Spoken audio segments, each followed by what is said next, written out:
Ang recipe ko ngayon ay tofu stick. Ayan, isang sibuyas, tofu, tsaka kalamansi na kinuha ko dyan sa tanim ko sa labas. Ayan. Ayan. Hiwain ko muna yung tofu at ipiprito ko muna. Ayan, nahiwa ko na yung tofu. Naghiwa na rin ako sibuyas at nag-juice na ako ng kalamansi.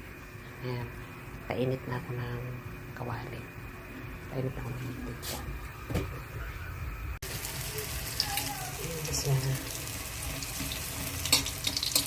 Ito ko na siya. Hanguin ko na siya.